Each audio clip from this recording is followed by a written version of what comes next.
Welcome to AP Environmental Science. In this video, we are talking a little bit about the water cycle, and this corresponds to Module 7 in your textbook. A few things to keep in mind. We're talking about biogeochemical cycles here, with the water cycle being one of the 4 main biogeochemical cycles.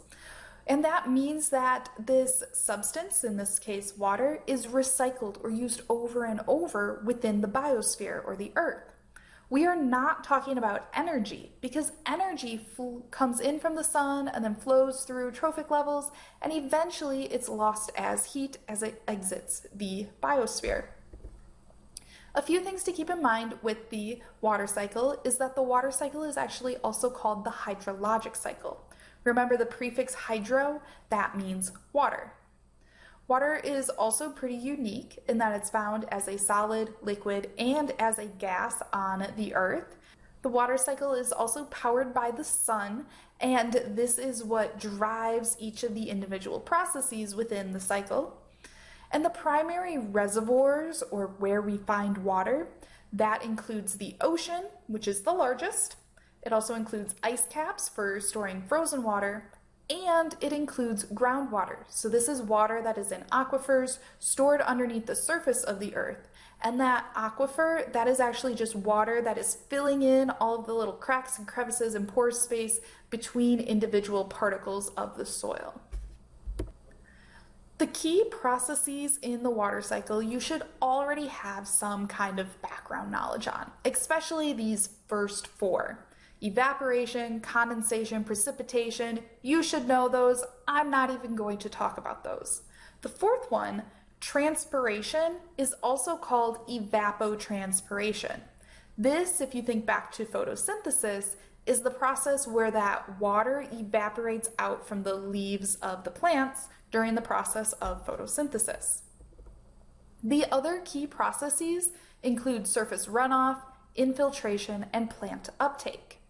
Surface runoff happens when you have a large precipitation event and so much rain falls and so much water falls on the ground that it's not able to absorb into that soil or infiltrate.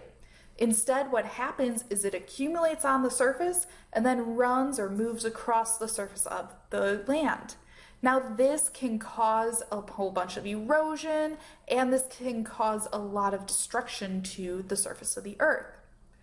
Infiltration, this is when that water very slowly, and that's the key, slowly filters or seeps into the ground, and this is how that groundwater or aquifers are recharged. Plant uptake is the process where plants, they absorb water through their roots and bring it up into the tissues of the plant. Here's a diagram of the water cycle if you need it as a reference. I'm not going to really spend time on it because, again, water cycle should be review for you. However, what might not be review for you is the way that humans are impacting the water cycle. These might not be some things that you would normally think about. One of the primary ways that humans impact the water cycle is through cutting down trees. Now, cutting down trees means you're not going to have as much evapotranspiration happening. That's a direct impact. But some indirect impacts is now that the trees aren't holding that soil in place and they're not aerating the soil as much, that means that the water is not going to seep into the ground as easily. So we have more runoff across the surface of the land, and that leads to more flooding. So humans impact this both directly and indirectly. Another way that humans impact the water cycle is through diverting water for all sorts of uses, including drinking water, irrigation, and industrial use.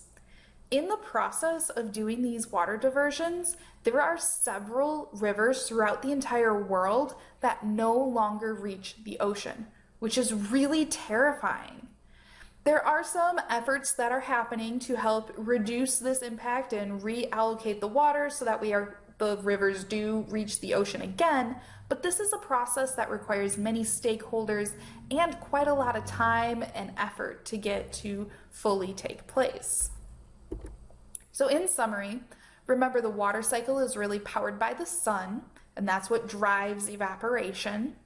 The main reservoirs for water include the ocean, which is the primary reservoir, along with the ice caps and groundwater.